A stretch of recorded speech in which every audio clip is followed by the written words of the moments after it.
Hello everyone, and welcome to another edition of the Gridiron Football National Player of the Week show. I am your host, Jace and Nick, alongside Nick Mautone. Nick, another week of high school football action we're going through it, and now will be our chance, since we're going through another week of high school football, is our chance to go over some of the top performers from this past week. And once again, like we've always had with this show in our second year, we've had a pretty good list, so we're looking forward to sharing that with y'all and making the countdown. So this is actually live on YouTube when we premiere it, so when y'all find out and watch it, y'all get to follow along who made our top 10. So, excited, Nick? Yeah, I'm excited. Awesome. Ready to announce these top performers for this week.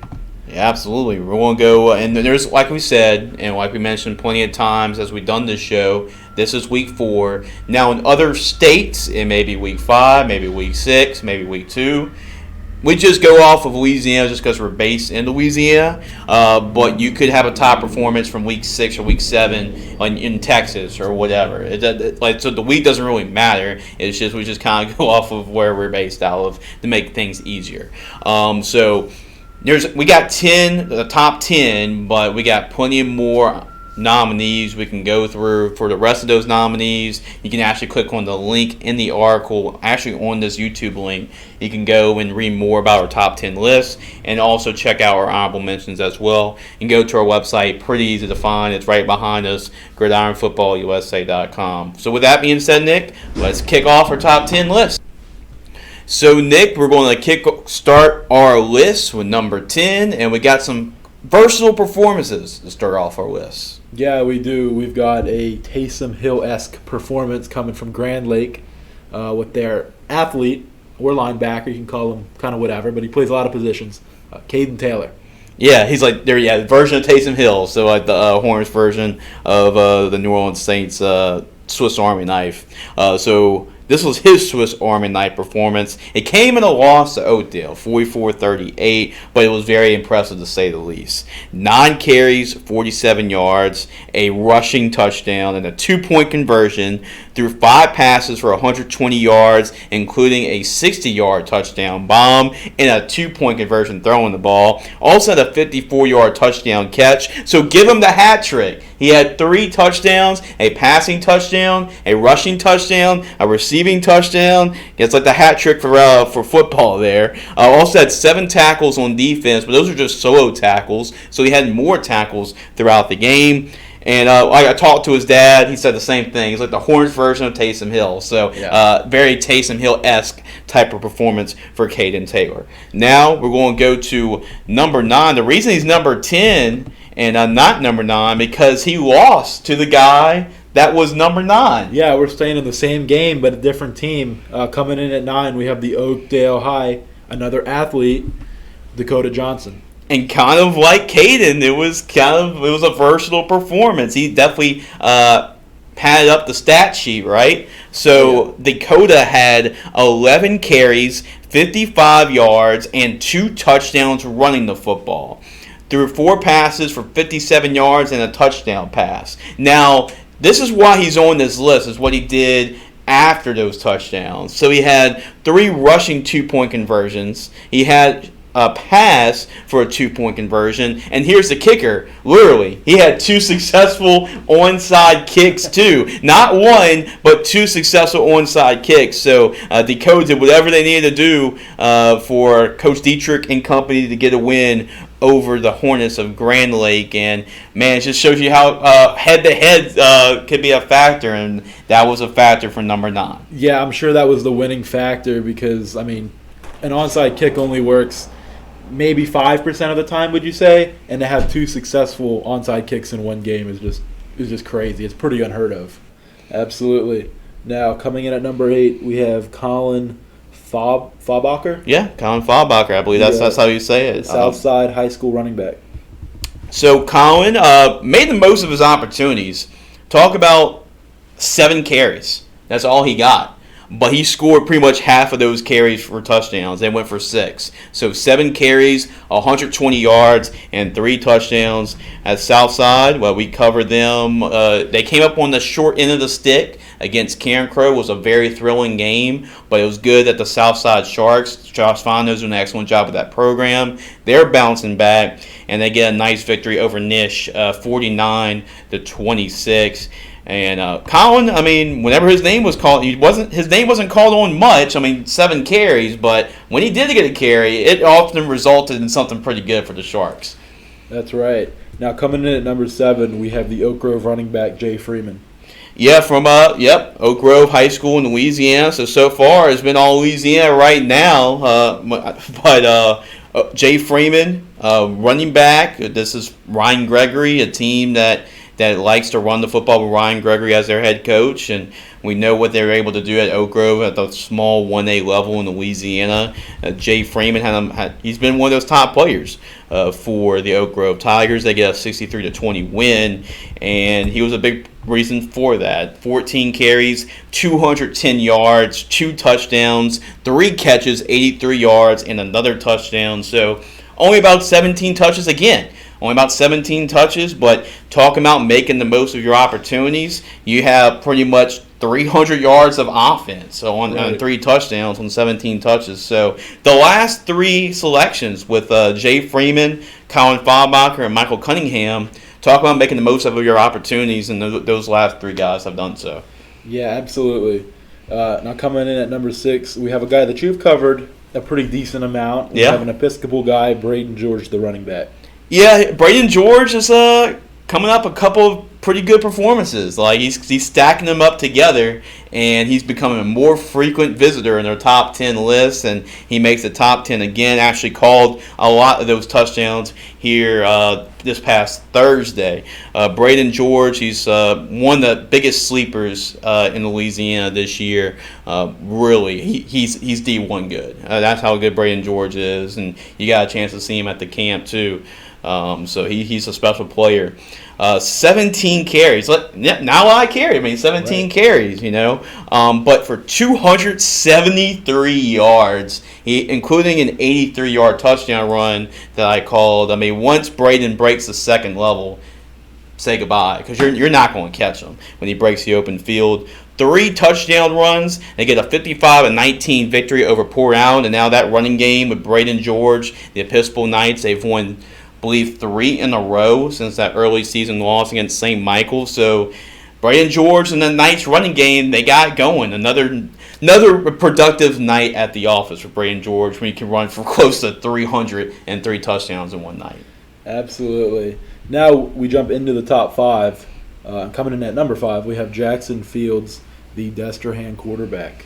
Yeah, we'll finally get some quarterbacks being mentioned. It's been heavy dose of running backs. I believe it's been 4 running backs in a row before we get to a quarterback. Yep. But hey, I mean, we won't start calling some quarterbacks in a little bit. But Jackson Fields from Destrehan High School. This is a defending 5A state champions in Louisiana, and Jackson Fields, he's got a lot of weapons. Marcus Scott has done an excellent job with his football program, as they're going to be right in contention this year for another state championship at the highest level. In Jackson Fields, man, he was on fire. Actually, he was so efficient, he had more touchdown passes than incompletions in the game, as he finished 15 for 18, 352 yards and 5 touchdowns. And here's the kicker. Here's the cherry on top. They did that in a rivalry game against Hahnville, 47-11. Statement win for the Destrehan Wildcats, and Jackson Fields had a statement performance. I don't think he can play any better at the quarterback position than what Jackson did. Only 3 incompletions, 350, and 5 touchdowns. Very impressive night. Absolutely. Now we go to our one non-Louisiana player on the list this week. We go to Billingsley High School in Alabama for their quarterback, Landon Jones. Yeah, Coach Landon Jones is a son. Coach Landon Jones actually helps us a lot with the bowl game, the Gridiron Football American Bowl game. Helped us a lot this past year in Orange Beach. And Landon Jones, a guy that we covered here. So far, I'm disappointed this is the only non-Louisiana person or player in the top 10, but Landon Jones, representing Alabama, the state of Alabama, from Billingsley High School.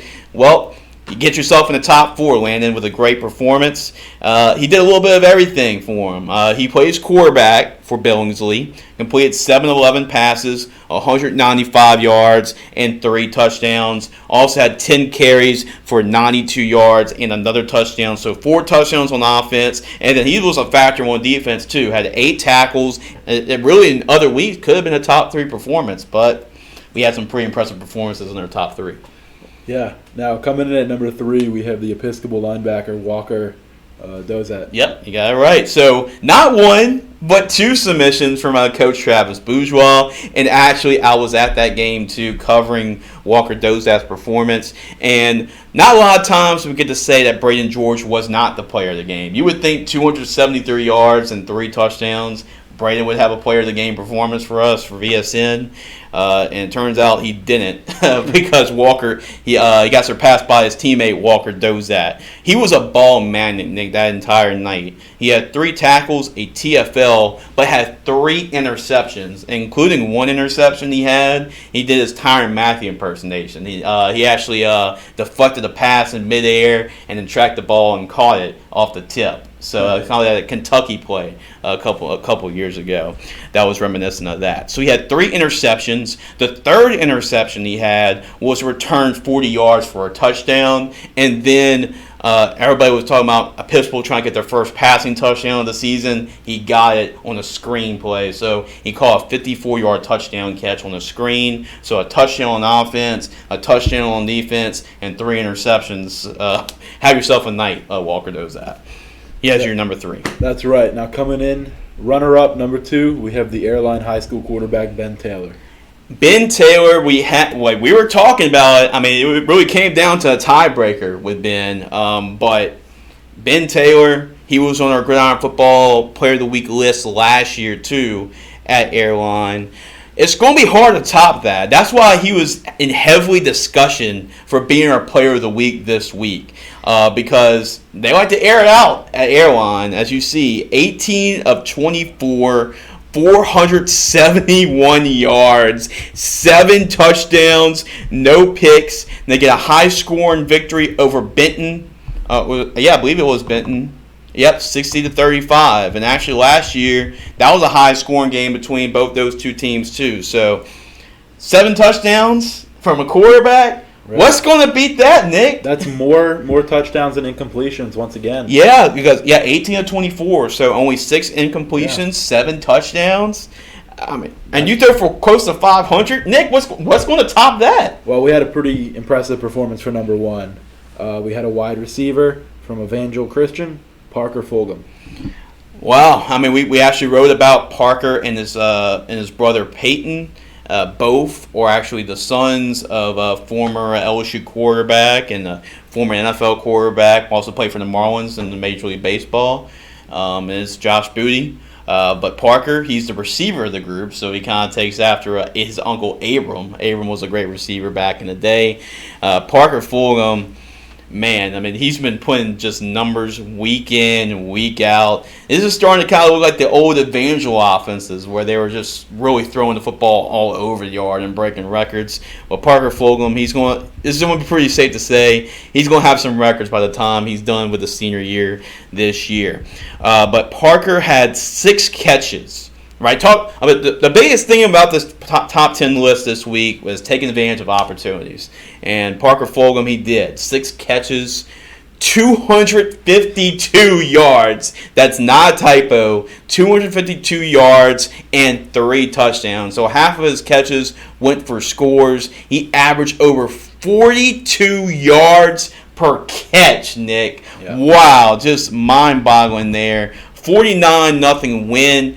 Also, it's a cherry on top over Bossier. It was a night to remember for Parker Fulghum and him and his brother. His brother actually threw him those passes, Peyton. So the Fulghum connection worked really well. 6 catches, 252, and 3 touchdowns. Congratulations, Parker, for being our Gridiron Football Player of the Week. And pretty good start for the receivers through 4 weeks. 2 receivers have been our Player of the Week so far, including one from Texas. So it's a good early season start for the wide receivers. It sure is. And yeah, like I say every week, congratulations to everyone on the list. Well deserved. You guys put in a lot of hard work, and you show that on Friday nights or Thursday nights sometimes. Yeah. Yeah, a lot of times even Saturdays. Sometimes even Saturdays as well. So, great list. I know Case and Dial. He was our player of the week. He's our first one from Texas, from Westwood High School. He won. This week you just saw Parker Fulghum be our Gridiron Football Player of the Week in Week 4. And besides that, Week 1, some big names too have won the Gridiron Football Player of the Week. Juwan Johnson from LCA was our Week 1 Player of the Week, and then Week 3 last week was Harlan Berry from St. Martin's. So pretty good mix. So we got a quarterback, a running back, and 2 receivers. Yeah. So can't go wrong with that. Nick, anything else before we wrap up? I don't have anything. Nope. So short and sweet. That's all you gotta like about Nick. Next week we'll have our Week 5 Player of the Week nomination. So because there's a lot going on for us, I've actually extended deadlines to about Monday at 5 o'clock. So coaches, you have until Monday at 5 o'clock to make your submissions. So this was just 10 of the many names we went over for the list. So if you want the complete entire list of all the players that have been nominated for Player of the Week this week, make sure to go to our website, gridironfootballusa.com. I appreciate y'all guys. Thanks for watching. Next week we'll have another great week. We'll see next week in top. This week it just keeps getting better and better. Looking forward to having more of these Player of the Weeks each week as we go until the end of the season. So we even go through the playoffs as well. All right, for Nick Mautone, I'm Jace and Nick saying we're signed off. Make sure to check out our newsletter, The Football Huddle. It will be also a digital version. If you don't live in Baton Rouge area, it's a digital version as well on our website. And then finally, check out our new digital magazine featuring Independence High School on the cover. Hopefully you have a good week, and we'll see y'all next week, same time, for the Gridiron Football Player of the Week show.